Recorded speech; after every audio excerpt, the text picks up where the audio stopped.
The moment I walked into the private dining room, I knew this wasn't the lunch my mother promised.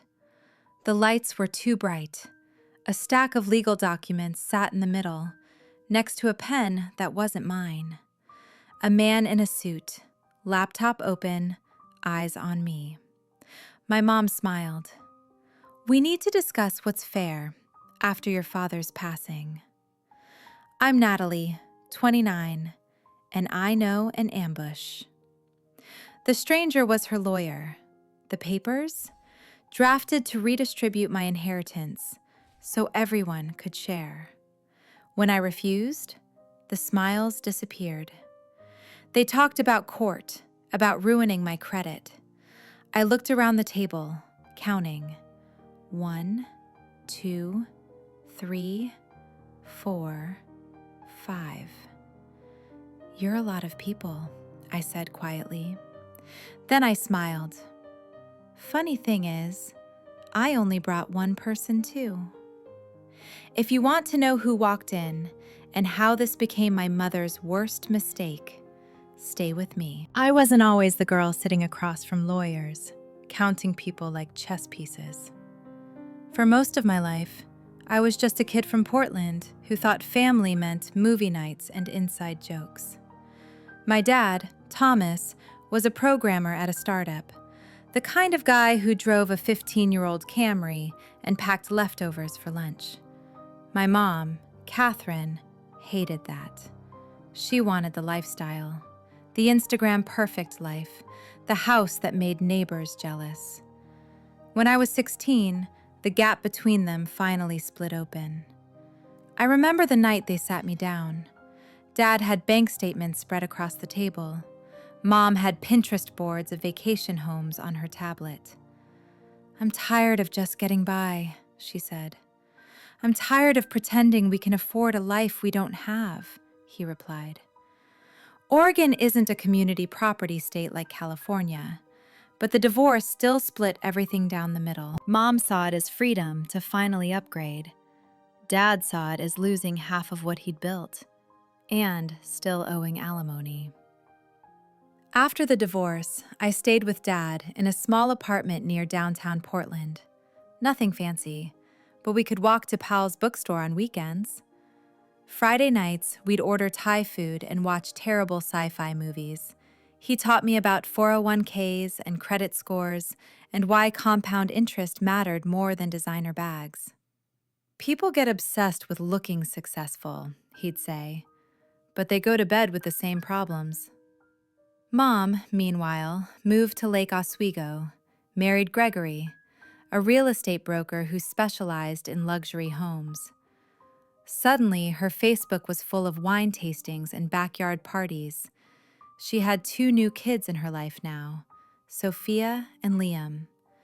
They all wore matching outfits and holiday photos.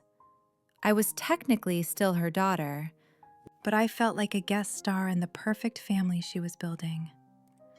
Every time I scrolled past her posts, it was the same. So blessed, living my best life. I was never in the pictures. She didn't call to ask about school. She called to brag about Sophia's volleyball tournaments or Liam's debate awards. The only time my name came up? When she complained to Dad about money. Dad would come home from those calls looking tired, but he'd bounce back, make popcorn, put on a movie. On weekends, we hiked the gorge or drove to the coast. At night, when I worried I'd caused the divorce, he'd sit on the edge of my bed. "You don't owe anyone your future just because you share their last name," he'd say. "Build something real, something that belongs to you." I didn't know he was quietly meeting with an estate attorney, updating paperwork, making sure that if anything happened to him, I wouldn't be at my mother's mercy. Then came the accident. A rainy Tuesday night, Dad was driving home from work. A drunk driver crossed the center line on Highway 26. By the time the state trooper called me, Dad was already gone. The funeral was small. A few co-workers, neighbors from our building, me. trying to breathe through the pain.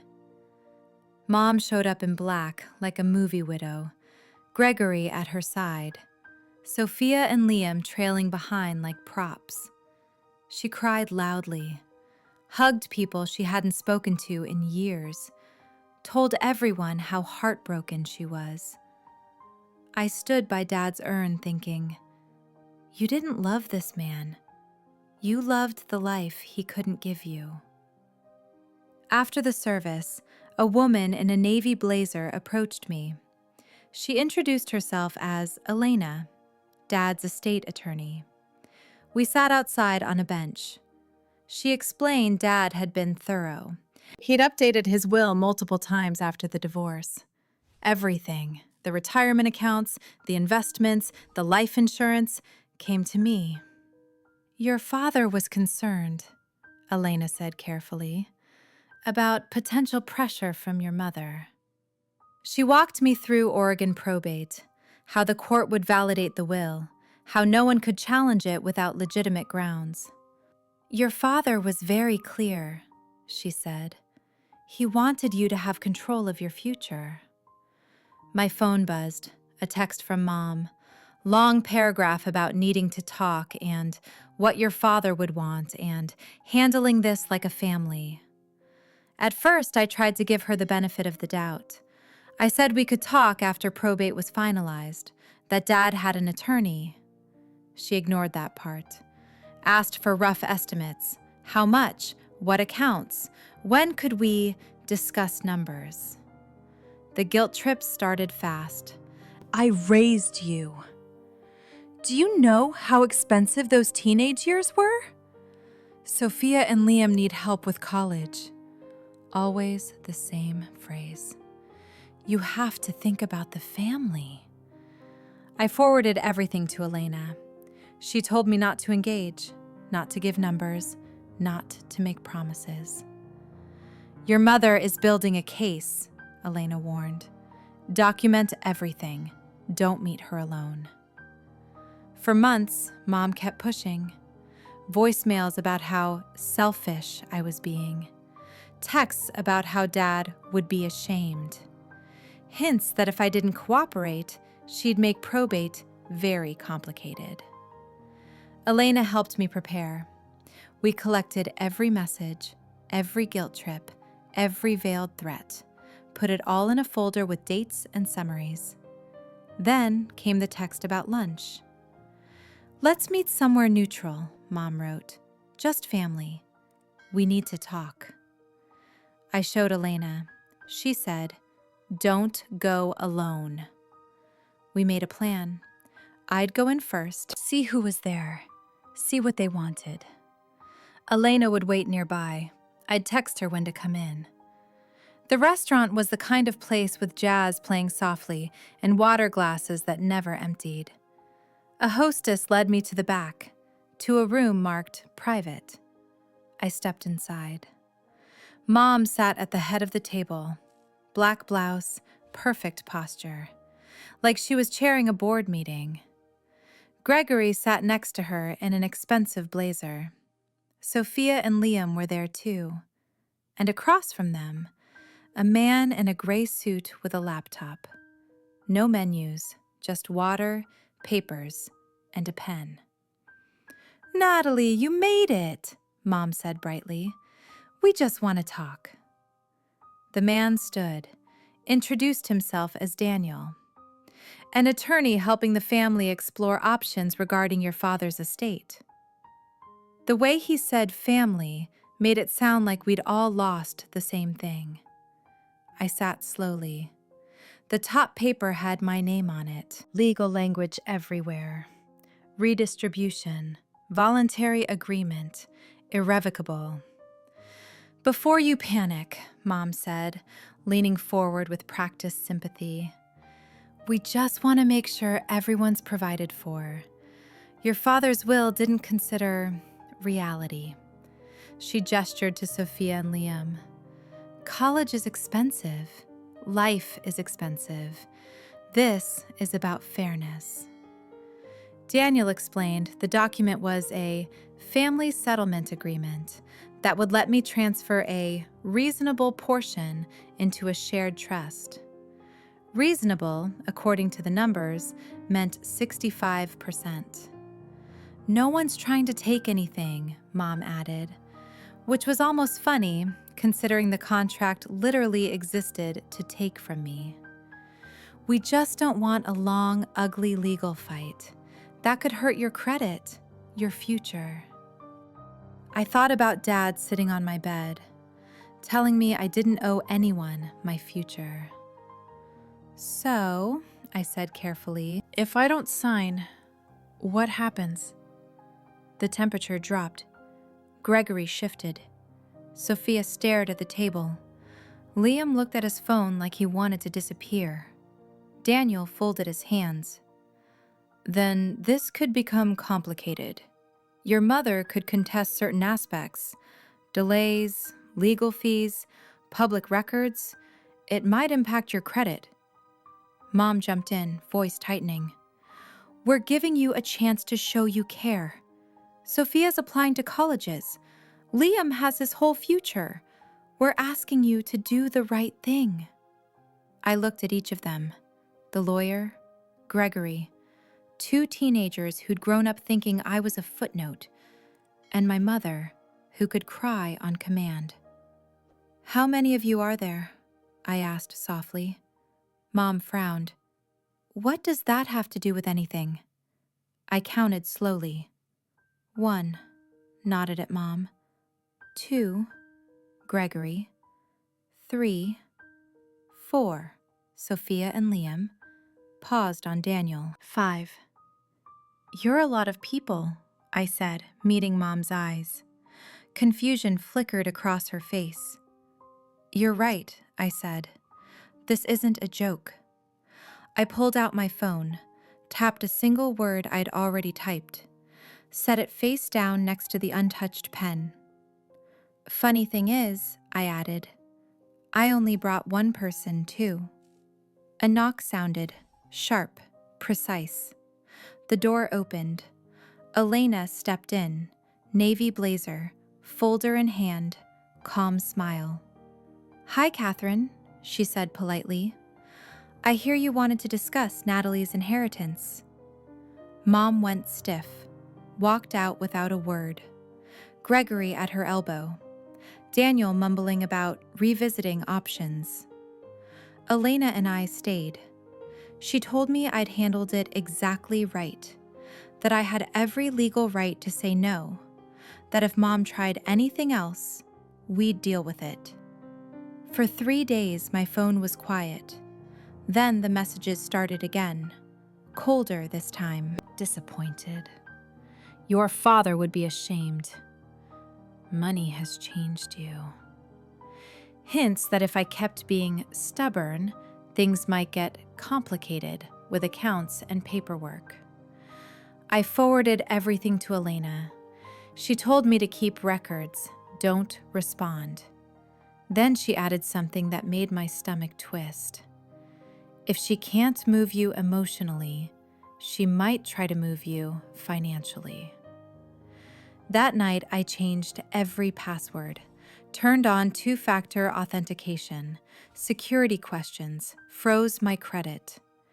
Dad used to say, your data is worth more than cash. I never felt the weight of that until I was clicking through settings with my heart pounding. A few days later, I got an email. Looked exactly like my bank's emails. Same logo, same colors. Important action required.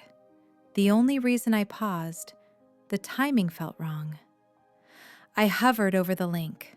The URL was close, but not quite right. I called the bank directly. They confirmed they hadn't sent any emails. There had been a failed login attempt on my investment account. The representative helped me lock everything down, told me to file a police report. I sat in my living room, Netflix paused, explaining to a detective that my mother might be trying to hack into my inheritance. He suggested I also file with the FBI's Internet Crime Complaint Center. I did. Attached screenshots, emails, banknotes about failed logins. Elena reviewed everything. "If this escalates," she said, "you'll want a clear trail." Next, I ordered security cameras, Ring doorbell, 2 outdoor cameras, installed them myself. For a while, nothing happened, just mail carriers and neighbors. Then, one Tuesday afternoon, my phone buzzed. Ring alert. Someone was in front of my building. I recognized the car, Gregory's SUV. I turned off my Zoom camera, pretended connection issues, opened the live feed. Ling, engine idling, engine idling. The second camera showed Mom, phone to her ear, glancing around. My heart pounded. Then my banking app pinged. Unrecognized device attempting to access your account. Mom at my mailbox, Gregory in his car with a laptop, my account being attacked. The coordinates lined up. I hit screen record, let it run. Later, I pulled the bank logs. Timestamps matched the Ring footage, down to the minute. I sent everything to Elena. She called, voice sharper than I'd ever heard. "This isn't harassment anymore. This is identity theft. They're breaking the law." The next day, we filed a formal police report, updated the FBI complaint. It felt like crossing a line I could never uncross, but I kept seeing Mom at my mailbox, Gregory hiding in his car. Whatever this was, it stopped being family drama the moment they tried to steal my inheritance by pretending to be me. For the first time, I had something they couldn't spin. Hard, ugly, digital proof. The courtroom felt heavier than I expected, all polished wood and cold air. I sat next to Elena, hands wrapped around cold coffee. Across the room, Mom sat next to Gregory. Hair perfect, makeup perfect, outfit chosen to scream responsible citizen. Their new lawyer was older, more polished. When the judge walked in, everyone stood.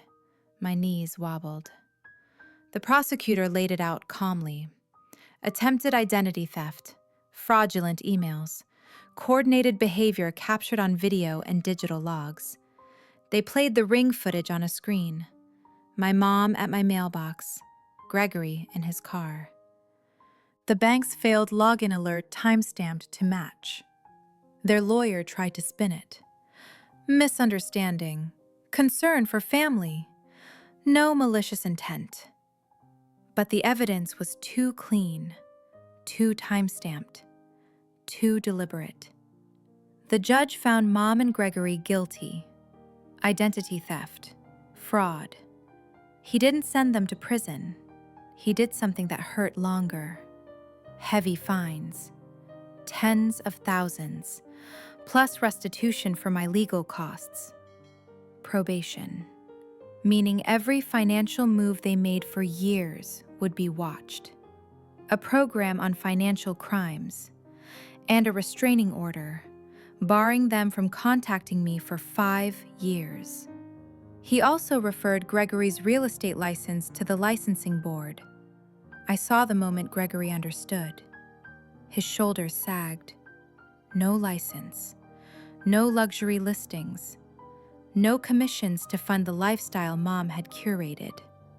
Afterward, there were no dramatic screams. Mom just stood there, staring at the floor, her carefully arranged life crumbling. I walked past her without stopping, not to be cruel, but because there was nothing left to say.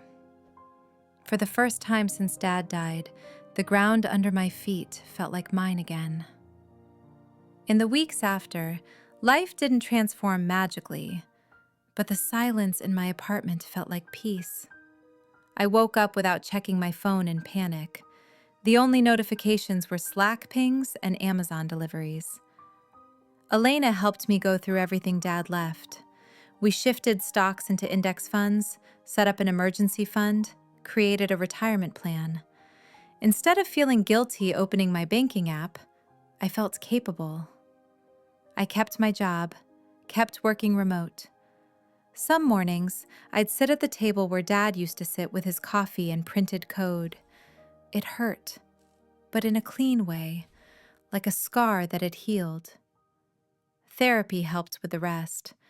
I found a counselor who didn't flinch when I said, "My mom tried to steal my inheritance." We talked about boundaries, about how family is supposed to protect you, not burn you for parts. Slowly, the knot in my chest loosened. I'd spent years trying to earn a place in a version of family that never included me. Losing that fantasy hurt less than I thought. Mom's consequences did what they were supposed to. The fines forced her to sell the big house. Gregory's license issues meant fewer deals. Their Instagram feed slowed, shifted to vague quotes about starting over. The restraining order kept them out of my inbox, away from my door. Sophia and Liam never reached out. Maybe one day they'll understand. Maybe they'll hate me. Either way, that choice is theirs. People sometimes say, "But she's still your mother," like biology is a moral shield. What I learned? Shared DNA doesn't give anyone the right to your future. Love is proven in how people protect you when it's inconvenient, not in how loudly they say family when money's on the table. Dad's real inheritance wasn't the accounts. It was the spreadsheet he taught me to read, the credit score he told me to guard, the courage to walk into a room full of people who wanted everything and say no. If you're sitting there right now with a knot in your stomach, watching someone you love try to twist loyalty into leverage, hear this clearly. You're not selfish for protecting what's yours. You're not cruel for setting boundaries.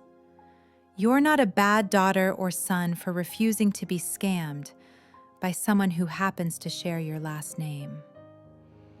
The most important thing you own is your ability to say no. This stops here. My mom tricked me into a meeting thinking she could threaten me into handing over my inheritance. What she didn't count on? Dad had already given me something worth more than every dollar she chased. The knowledge that real family protects your future. They don't try to steal it.